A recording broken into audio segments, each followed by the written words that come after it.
XVIe siècle, la Terre est en proie à des bouleversements incessants et le Japon féodal ne fait pas exception. C'est l'époque Sengoku, l'ère des provinces en guerre, une ère tourmentée où les seigneurs de guerre, appelés daimyos, luttent sans relâche pour la suprématie, rêvant de conquête et de pouvoir. Les batailles font rage, les alliances se forment et se déforment dans un tourbillon de trahisons et de promesses brisées. C'est un Japon déchiré,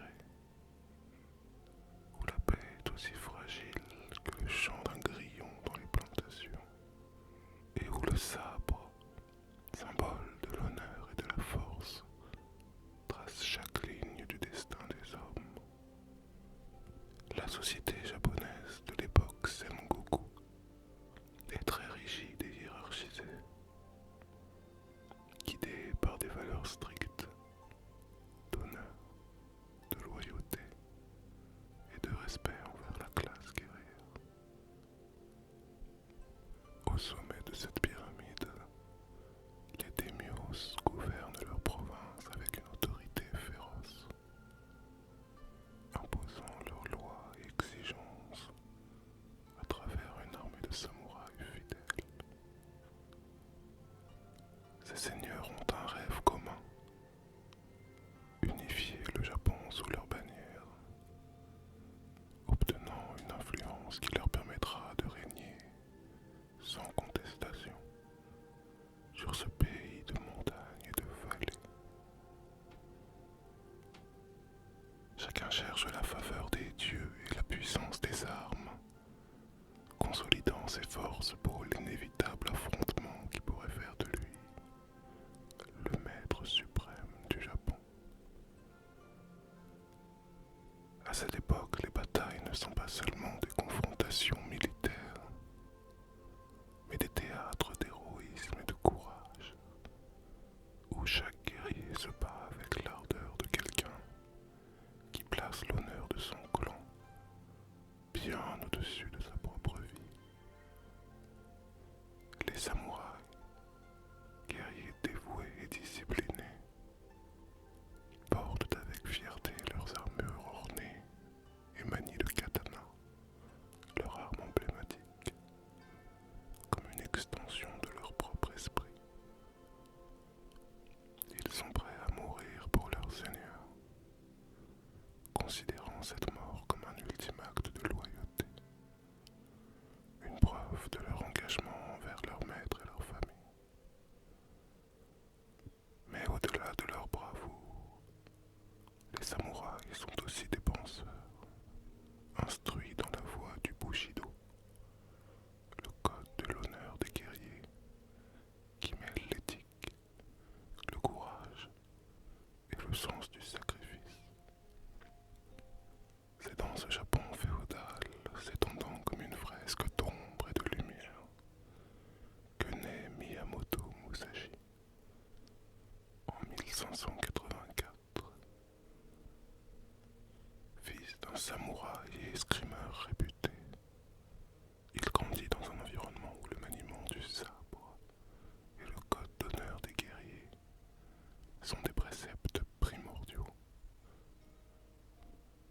Et dès son plus jeune âge, le jeune Musashi se distingue par une ferveur unique, un appétit pour le combat qu'il nourrit avec une ardeur farouche. Si bien qu'à seulement 13 ans, Musashi participe à son premier duel. Face à lui, Arima Kihei, un escrimeur chevronné qui accepte pourtant le défi d'un jeune garçon qui s'avère surprenant. Musashi, avec une habileté presque brutale, spectaculaire pour son âge, parvient à vaincre Kihei, prouvant ainsi non seulement sa bravoure, mais aussi une nature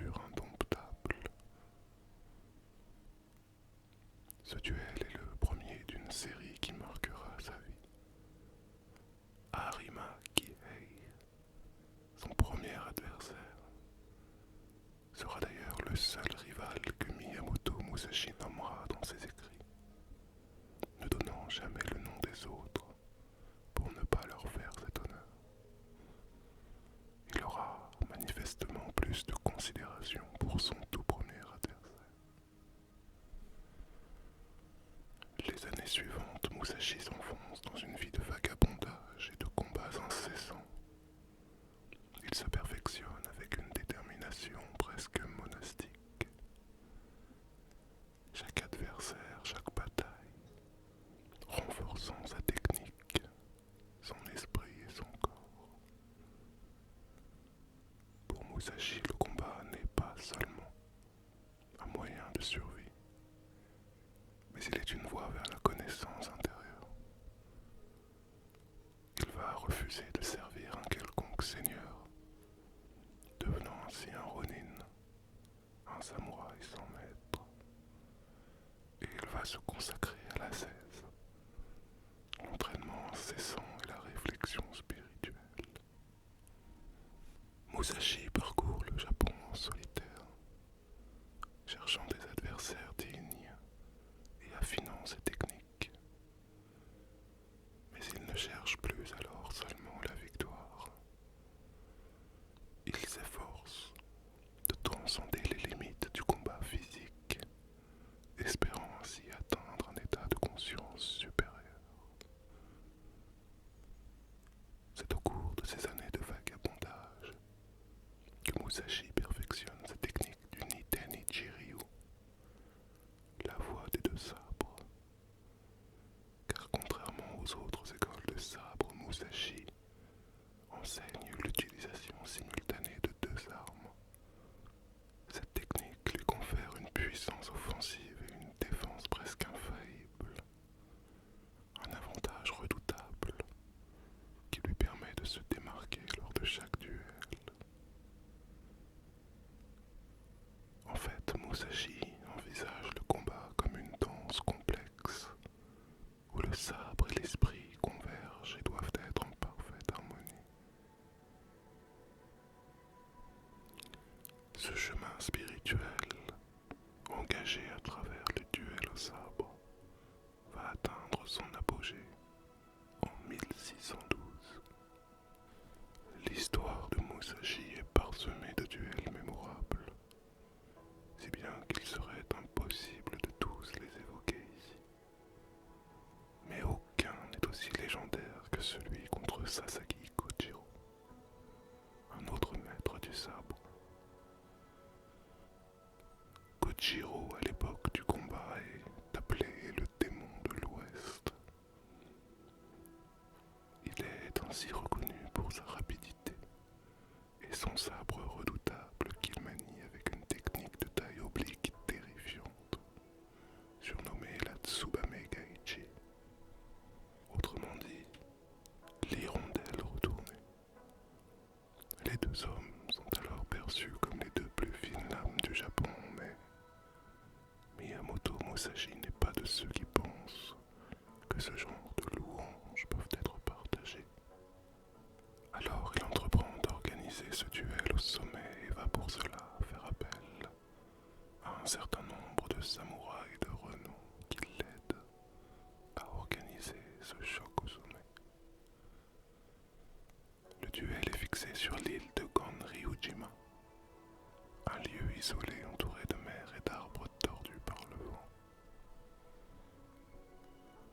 Musashi arrive le jour du combat, avec 3 heures de retard.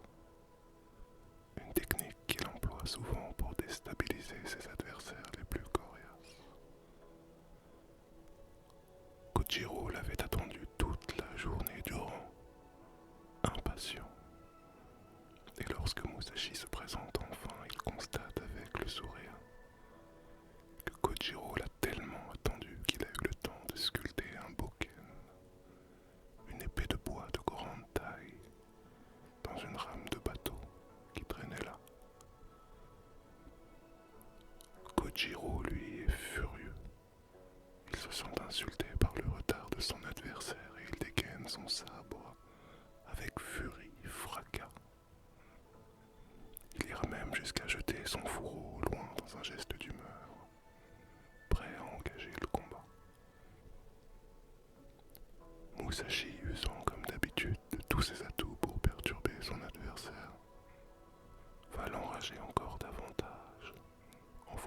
jette son fourreau et en disant « Si tu n'as plus besoin de ton fourreau, alors c'est que tu sais que tu es déjà mort. » Le combat qui s'ensuit est d'une rare intensité. La puissance brute et la technique affûtée se rencontrent dans un fracas de bois et d'acier. Et c'est Musashi, évidemment, qui prend le dessus, tuant Gojiro d'un coup, puissant et technique, marquant la fin d'un rival redoutable et consolidant ainsi son propre statut de légende. Il ne pouvait évidemment y avoir qu'un vainqueur à ce choc au sommet, mais éveillé spirituellement par ce duel dont il estimait être la quintessence du duel au sabre, Musashi renonce désormais à s'engager, à nouveau, dans toute forme de duel mortel. Les années vont passer et Musashi va vieillir. Sa recherche de l'excellence se tourne alors vers l'étude de l'esprit. Retiré dans les montagnes, il va écrire son œuvre majeure, le Gorin no Jo, ou le livre des 5 anneaux. Ce traité est divisé en 5 sections représentant les éléments: la terre, l'eau, le feu, le vent et le vide. Ce texte n'est pas seulement un manuel de technique martiale, bien au contraire. Il est d'une philosophie complète, tant du combat que de la vie. Dans son livre, Musashi décrit comment la maîtrise du sabre est liée à une compréhension profonde de soi et du monde. Pour lui, le vide, cet état de conscience pure, sans pensée ni désir, est l'ultime forme de liberté et de force. Dans cet état, un combattant peut ainsi atteindre l'extase de l'invincibilité, une transcendance de l'ego et de la peur. Le livre des 5 anneaux reste à ce jour une œuvre intemporelle, lue par des pratiquants d'arts martiaux, des stratèges militaires, ainsi que des chefs d'entreprise qui cherchent tous à percer les mystères du leadership et de la prise de décision. Le Gorin no Jo est divisé en 5 livres, chacun donc représenté par un élément. Ces éléments ne symbolisent pas seulement la nature, mais chacun une approche particulière du combat et de la vie. Chaque livre est à la fois une strate de savoir pratique et une allégorie de la quête spirituelle de Musashi, qui vise bien plus qu'une simple technique. À travers chaque livre et chaque section, Musashi pousse le lecteur à approfondir sa compréhension, à ne pas se contenter des apparences et à aller au-delà des limites pour saisir la véritable essence du combat. Le premier livre est le livre de la terre, le fondement même de la méthode de Musashi. Il s'y concentre sur les principes de base du combat et de l'attitude mentale que doit adopter un guerrier. La terre, dans ce contexte, représente la stabilité, la solidité, les bases sur lesquelles repose toute grande technique. Musashi expose son école de la voie des 2 sabres, le Nite-Nichi Ryu, la méthode unique qu'il a perfectionnée en maniant simultanément 2 armes. Mais il aborde aussi et surtout l'importance de la perception, de la posture et de la flexibilité mentale. Car pour Musashi, la terre symbolise une assise solide qui permet au guerrier d'être prêt à toute situation,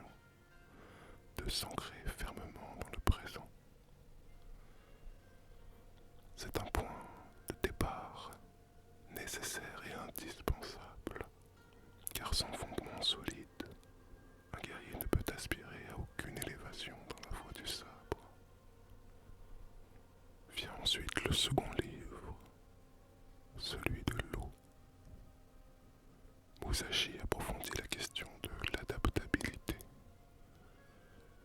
L'eau est fluide et changeante. Elle représente l'aptitude du guerrier à épouser chaque circonstance, à s'adapter à son adversaire et à faire preuve de souplesse. Musashi évoque la fluidité des mouvements, la justesse de la respiration et la manière dont un combattant doit couler d'une technique à l'autre, comme l'eau qui suit le cours de la rivière. Musashi écrit qu'un esprit rigide est voué à l'échec. Seul un esprit capable de se mouvoir, de se fondre dans les situations changeantes, peut atteindre la victoire. Dans le livre du feu, le troisième livre, Musashi entre dans le vif de la stratégie offensive. Le feu symbolise la force, la puissance et la destruction. Il représente la nature passionnée et impitoyable d'un guerrier en combat. Musashi expose les principes des attaques directes, de l'exploitation des failles de l'adversaire et de la détermination nécessaire pour vaincre. Ce livre est une leçon de prise de décision rapide et sans hésitation. Il insiste sur le fait que dans le feu de l'action, il n'y a pas de place pour le doute.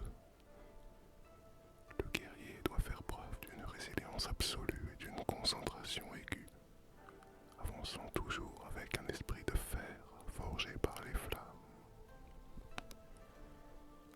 C'est dans ce livre que Musashi révèle que le but ultime du combat n'est pas la violence, mais la résolution.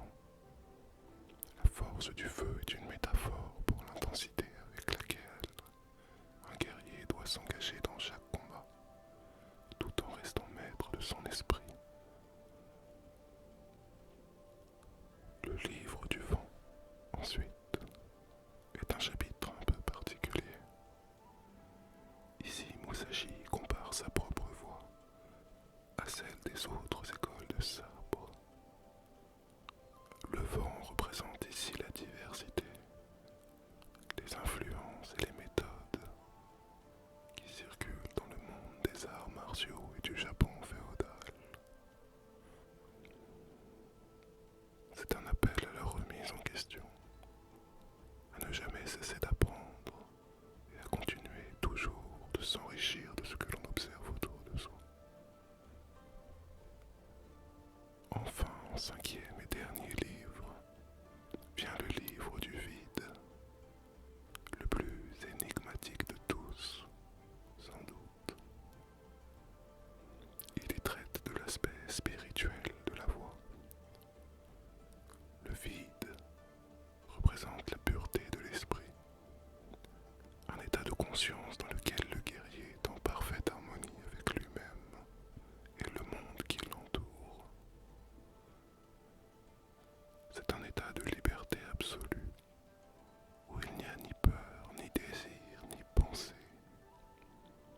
de soi-même et du monde. Ce livre, destiné à ses disciples et à ceux qui viendraient après lui, est un héritage intemporel, une invitation à la maîtrise de soi et à la recherche de la vérité intérieure. Mais loin d'être uniquement un guerrier ou un auteur, Musashi est aussi un artiste accompli. Il se consacre, pendant la seconde partie de sa vie, à la peinture et à la calligraphie, où il trouve un moyen d'exprimer sa vision du monde. Ses œuvres, bien que minimalistes, sont imprégnées d'une énergie brute, une simplicité qui dissimule une profonde maîtrise. Pour lui, chaque trait de pinceau est aussi important qu'un coup de sabre.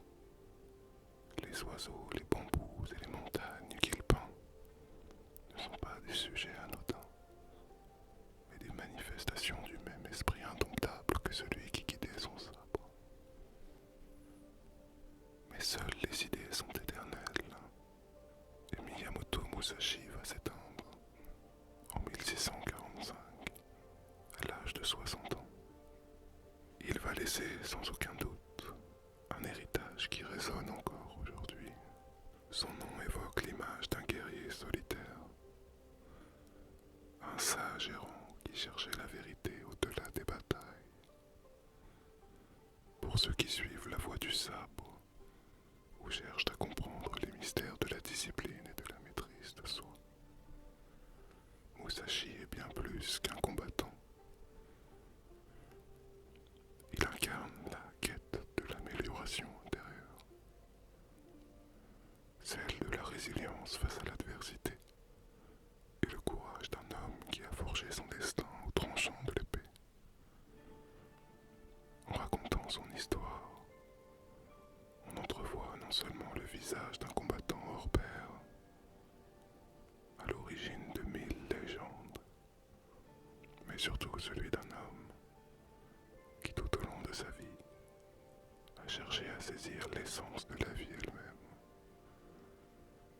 oscillant entre la violence de la guerre et la sérénité absolue offerte par l'introspection et l'art. C'est cette quête de l'équilibre que je souhaitais t'offrir à travers cette histoire, voyageur. Le monde dans lequel nous vivons ne nous permet pas d'être faibles et il nous faut rester prêts à combattre. Mais j'espère que tu n'en oublies pas pour autant la quête de la sérénité intérieure. Si jamais parfois les temps devenaient suffisamment